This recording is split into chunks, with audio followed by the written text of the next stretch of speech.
Hello, darlings. You've all heard of Marilyn Monroe.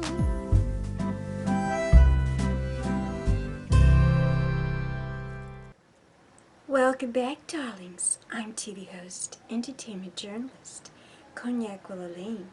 Well, I have a very special Zoom interview with a professor and owner of Hamptons Jiu-Jitsu, Mr. Gregory Melita. Let's take a very special look at my wonderful interview with Mr. Melita. Welcome back, darlings. I'm TV host, entertainment journalist, Cognac Wellerlane. And my guest for today is a martial arts owner and professor. His name is Greg Melita from Hamptons Jiu-Jitsu. Welcome to Cognac's Corner, darling. Excellent. Thank you for having me on. It's a pleasure to be here. Okay. Now, my very first question is, what inspired you to open up this martial arts school? Well, it's an interesting story. I had, I started in martial arts with Steve DiLorenzo when I was 14 years old. And You're my cousin. Yes, your cousin. Yes. Well, I started then in karate, and then once I got my black belt in karate, I went into Brazilian Jiu-Jitsu. And now 20 years later in that art, we're here. I had got my black belt in that art in 2013. And I had been working in summer camps in out in the Hamptons in probably over the last 10 years now. And noticing that there was nothing out there from Riverhead to Montauk, there was no Brazilian Jiu-Jitsu at all. Wow, so you got the monopoly on it. Wow. Well, it's interesting because it is a very seasonal area, and that is the main reason why there was no specific this martial art of Brazilian Jiu-Jitsu out in the Hamptons was, that the rent is very high and it's a very seasonal area now. Not anymore, darling. Not anymore. Exactly. Not since the COVID. It isn't. Right. So, So now the reason why it was, still even considered to this day, it's we're the only school there, is we have a specific clientele where in the summer we get a lot of visitors and the year-round members are out working and traveling. But in the 9 months when it's not summer, all the year-round is trained. So we have that mix of people, and especially in the summer, we had some celebrities pop in as well. We've had tell my audience who they are. Conor McGregor came in and visited and trained with us, and also Christy Brinkley came in. I love Christy. I've interviewed her many times. She's beautiful. Unknowingly, I worked at the Ross School for about 4 years, and I was the fitness trainer, and I didn't even know that I was training Christy's daughter for about 4 years. So she. Wow. Which daughter now? Is it the blonde or Joe? Sailor, who was on Dancing. Oh, she's blonde, yeah. The other daughter is Billy Joel's daughter. That's right, yeah. So we built up. We opened in the Hamptons in 2016, and it just, after seeing no schools out there, it prompted me to really, get something going out there. We started from nothing, and we built it to what it is today. So it's been really great. That's really amazing. Now, you had a smaller space, I think, and then you went to another location to get a much bigger space. Yep, yes. Am I right about that? Yeah, 100%. We're still in the same complex, but we started in a small, about half the space in 2016, beginning of 2017. And then exactly 1 year later, we moved to the end of the building. It's the same building as Goldberg's Bagels right on 801 County Road 39, which is right. Highway. And now we're on the end with double the mat space. We have, showers, all the amenities. We have, it just really, at the windows, we got the nice natural light coming in. It's really what we were looking for. And like I said, we started very small, and then we expanded out. And now you're growing the business. Now, yes. Can you tell my audience exactly, since you are such a connoisseur and you're a professor, can you tell my audience really what is martial arts? What exactly is it? Okay. Well, first, some people get confused with professor. That title is, I think I'm a college professor, and it's funny, but really, like in karate, they're called a sensei, and all that is in Japanese, it means teacher. Well, professor in the Portuguese or Brazilian language just means teacher as well. So that's really what that is. And martial arts, I mean, it could all really date back. There's many different stories of where exactly the history is, but you could say it dates back into India and then China and then Japan. To where now in Brazilian Jiu-Jitsu, which is a specific art that I am a professor in, basically dates back to Japan era. And then once it developed into judo, which became an Olympic sport, certain factions of the judo people really wanted to make judo and that martial art specific for the needs of self-defense. So once they did that, they started to develop a different style, and then they went back to what predates judo, which is jiu-jitsu. So that's really, and then what you see now is the style basically proved itself in what's called the Ultimate Fighting Championships, which is very popular, the UFC nowadays. That was actually started by the founders of Brazilian Jiu-Jitsu to show their effectiveness of their art in self-defense. And now fast forward to today, it's a lifestyle art. It's just another option for people to get exercise. Right. You know, keep fit, to keep, exactly. Do you know how old judo, can you tell my audience how old it is actually? I mean, is it thousands of years old or hundreds of years old? Jiu-Jitsu itself, dates back to very, very far back, but judo has developed from jiu-jitsu to make it sport friendly. And that was in the early 1900s. I see. But judo is actually where it originated from, and that was from Asia. Am I right? 100%. And then that from judo, they developed a style that's specific for the needs of self-defense and trying to get just the whole population to enjoy it. So my next question is, you actually got this love of the martial arts originally from my cousin. I mean, that's hysterical. So that's how you originally learned about it and how you found out about it. Yeah, so that specific style, I mean, as you know, my grandparents, Audrey and Bob Goldsmith, grew up right across the street from Steve's parents, and they've been friends. And I remember Audrey quite well. I remember her. I think that my aunt, that was her best friend, actually. I think she was my aunt's best friend. But I remember her coming over to the house all the time. Every time I was a little girl. I don't know if you remember me as a little girl. I don't know if you remember me. You probably don't, right? I'll be too young. You were too young. Yeah, maybe you weren't even born yet. I don't even know. How old are you, darling? I'm 35. I was born in 80. You're very young. You might not have even been born yet. I'm considerably older than you are, and Nancy and I used to play together all the time. We were more like sisters than cousins. I'll bet. She was the only girl, and I was the only child. So, but I do remember your mother quite well. I do. I remember her in Lindenhurst, and every Sunday my parents would go out to the house. Mm-hmm. And so, Steve, you got interested in this because of my cousin. I can't believe this. This is so outrageous.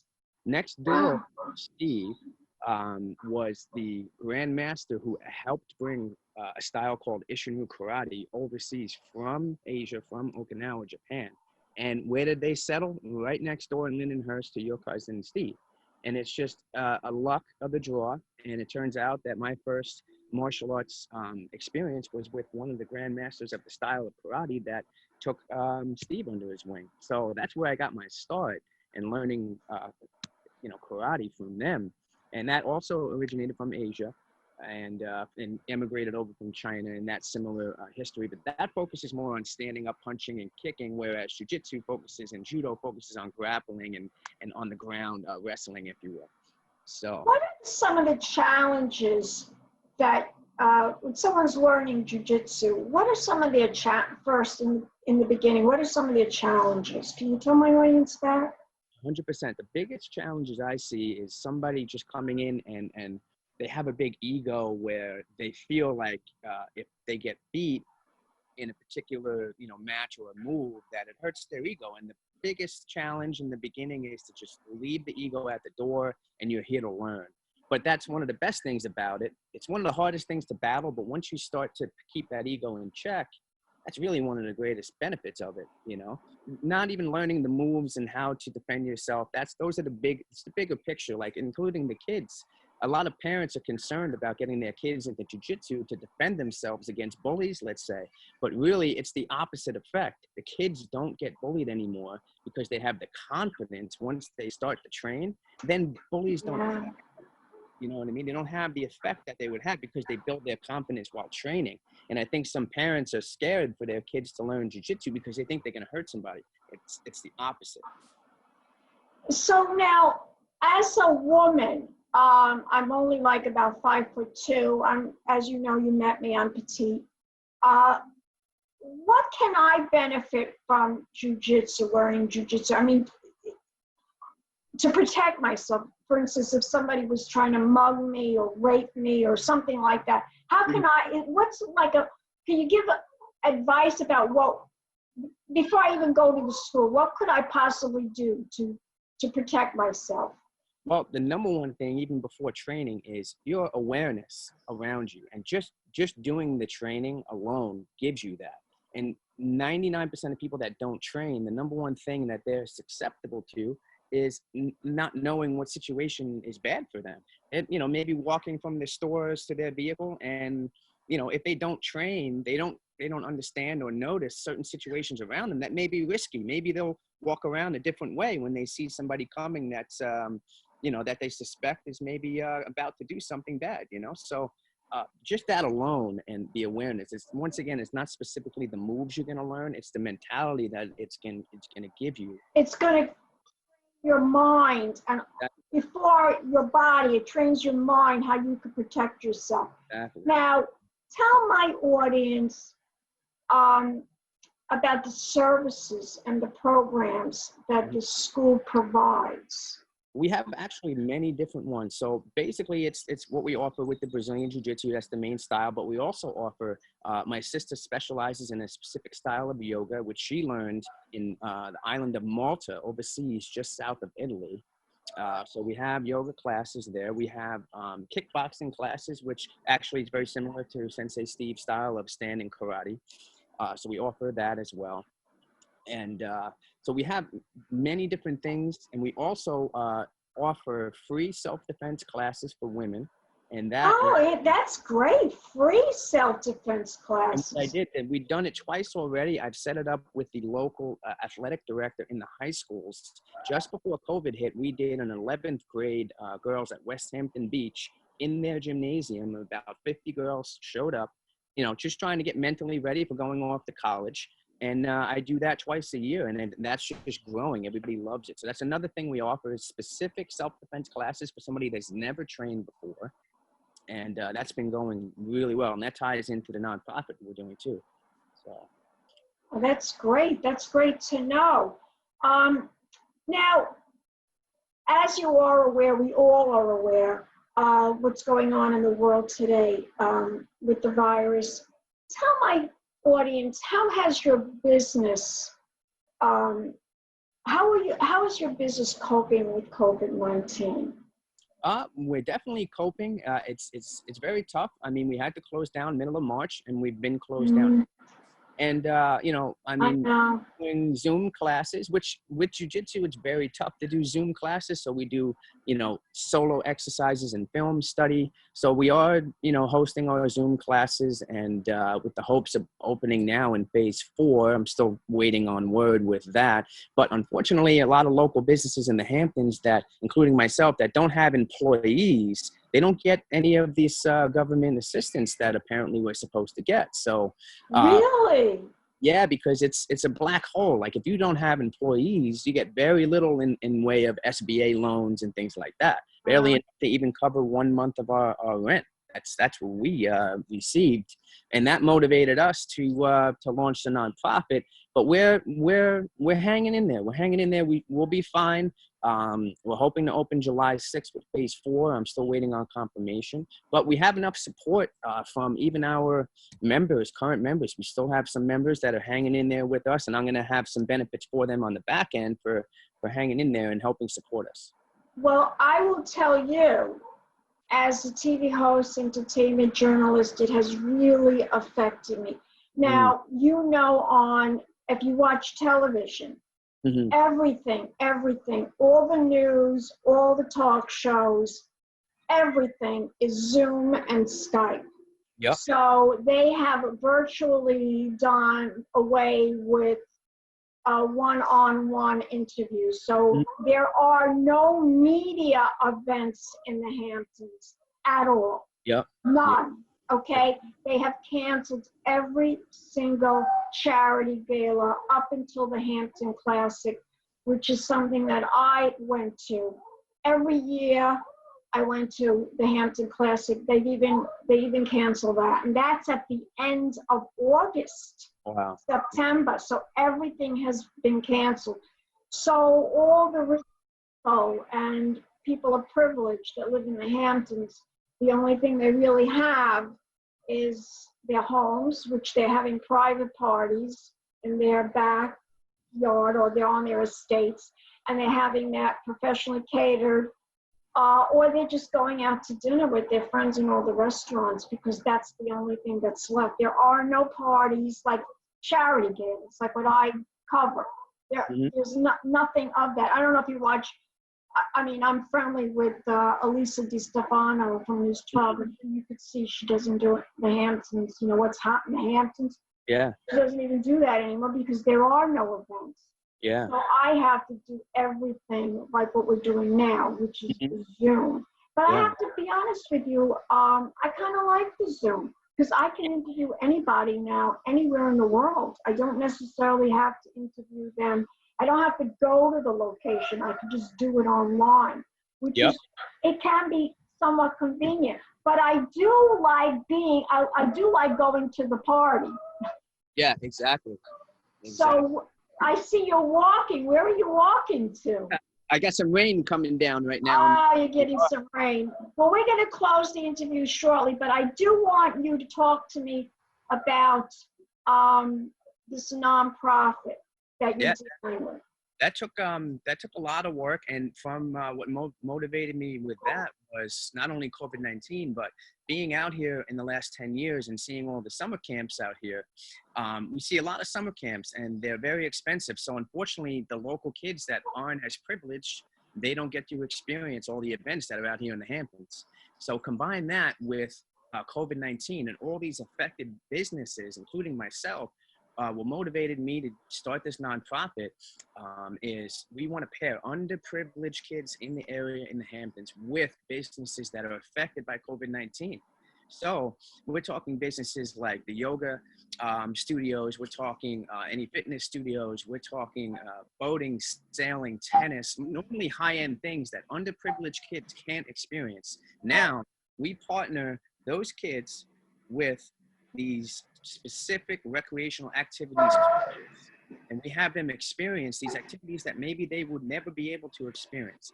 And you mentioned this struggle with trying to get donors on board via charities, and now I did all the work. Very hard. We have a GoFundMe, and the GoFundMe is doing very well, but it is the challenge that we can't have any events to raise funds. So yeah, that's the problem right now that everybody's dealing with. I even contacted the Southampton Hospital, and they usually have their annual gala in August 1st, and they want to do something virtual. They want to have a virtual charity event on August 1st.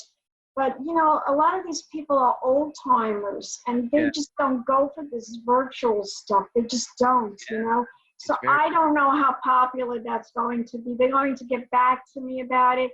And it looks like Fashion Week is going to be all virtual. You know, I go to Fashion Week every year, twice a year I go. And it looks like that's going to be virtual. So, but anyway, getting back to our interview, you recently put a documentary, a YouTube video on your channel. So explain to my audience about that, because we're going to look at that in a moment. But before my audience is going to see that, I want you just to explain it a little bit. Sure. So that documentary was actually after we moved from our old studio, the smaller studio, into our bigger studio. That documentary happened right when we moved into the bigger studio, and it highlights what we're about, the different amenities we have, and what we offer in the facility as well as some of the history that we did speak about. I see. So without further ado, we are going to see Greg Melita's documentary about Hamptons Jiu-Jitsu. Excellent. Tell a little bit about today and what's happening right now, and talk about a little bit about the grand opening. Yeah, definitely. So we opened up today, and this marks 1 year that we had our other grand opening last year, which happens to be the same date. So we opened up the last spot in February 2017. We had to outgrow that, and now we're in a new location, still the same building, but double the mat space. And the vision we had here was to have a place where we accommodate all the athletes that we have here that train and compete. And in Jiu-Jitsu, you see a lot of people going to different places that we have all in one here: cryotherapy, physical therapy, acupuncture, laundry service, full lockers, showers, and world-class Jiu-Jitsu. So we really had this vision for a long time. Since the year 2000, I got my blue belt under Master Mansour in 2001, and I stayed throughout my whole career, all my belts at the Kyoto School under Grandmaster Mansour and Professor Milton Regis, getting my black belt in 2013. All along that journey of Jiu-Jitsu, I've had the vision of always wanting an academy. I didn't open up the academy until I got my black belt for a couple of years. A lot of guys open up their schools even before they get black belt. But I really wanted to take my time and put my head down for training and really get to know how to do it right. And that's what the idea was. I'm a firm believer everything happens for a reason at the right time. I've been training Jiu-Jitsu for 12 years. I had no place to train in the Hamptons, so I put mats in my own basement until one day, beginning of last summer, driving down the road, I noticed the opening of Hamptons Jiu-Jitsu. I came here, I met Greg. I actually was paddleboarding that day and got all wet. Greg was nice enough to give me a gi, a rash guard, and said, come train. And it was love ever since. I'm a retired Sergeant First Class United States Army. I came into Brazilian Jiu-Jitsu in the Army years and years ago. I introduced it to my brother, actually, who started his Jiu-Jitsu journey over a decade ago. Eventually ended up in Kyoto South Shore, which is in Oakdale now, and Kyoto Brazilian Jiu-Jitsu. And through that circle, I ran into Greg Melita after I retired, and I came back home and just started this beautiful thing that we're starting right now. Through the VA, I've been blown up multiple times and stuff. So coming home on leave and being so broken physically, not mentally. Mentally we're strong, but physically being so broken, it's hard to move forward when your mental capacity just tells you to move forward, you know? So fortunately, my brother was getting into the whole cryotherapy and all that stuff, and I started dabbling in it, and it's one of the only things that keeps me moving on a daily basis. I never realized how important recovery is a part of training, and as human beings, we're obligated to train and be better than we are on a daily basis, and we need to protect ourselves, and we need to protect our family, our friends. So Jiu-Jitsu is a great way to express that, but what people fail to forget is the recovery part of it. It's just as important, if not more important. Bringing this into the program, where guys can roll and recover at the same place, it's just an amazing concept. So, and I think we can benefit the Jiu-Jitsu community by introducing that. We believe that it's a travel-friendly Jiu-Jitsu school, and we want to promote everybody training with everybody with respect, of course. I really feel like this school can invite everybody from any background. We want this school to be where everybody can come and train for high-level Jiu-Jitsu, guys that are just looking to do it as a hobby, guys that are looking for really good old-school fundamentals, and the guys that are looking for the newer school, really where Jiu-Jitsu is going now. We're like right in the middle there.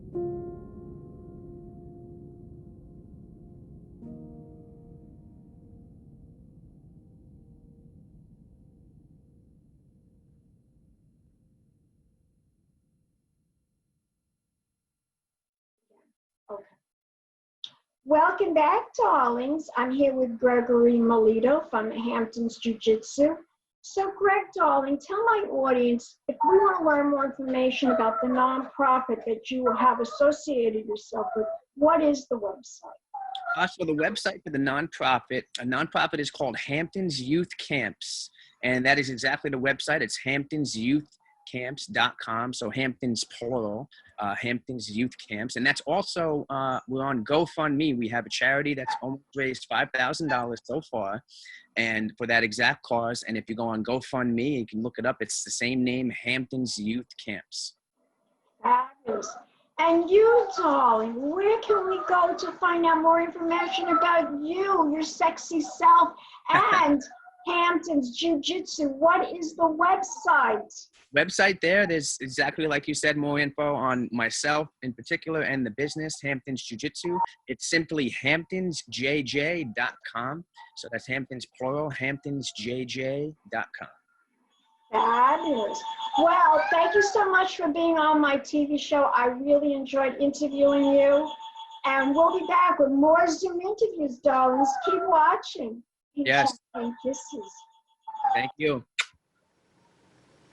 Well, that concludes my interview with Mr. Gregory Melita from Hamptons Jiu-Jitsu. I hope you enjoyed it. I certainly did. We'll be back next week with another fabulous interview, darlings. Keep watching, and don't forget to subscribe to my channel. Pink Champagne Kisses. Hello, darlings.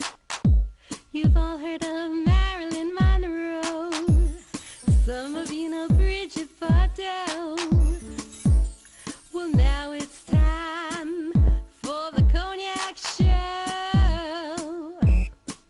I said Cognac, ooh, ooh. I said Cognac, ooh, ooh, ooh. I'm a bubbly blonde, fabulously dressed to impress. One of a kind girl.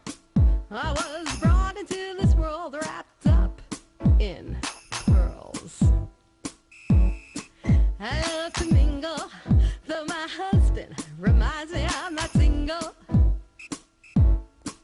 I meet and greet both the famous and the elite. I ride in limousines, drinking the finest champagne, wearing furs, dazzling diamond jewelry. A girl can't complain. I live the upscale life, dining in the finest restaurants, eating the best caviar for free. And no matter how much I enjoy cognac, ooh, ooh. I said cognac, ooh, ooh, ooh. It's been a Crybaby Productions, darlings.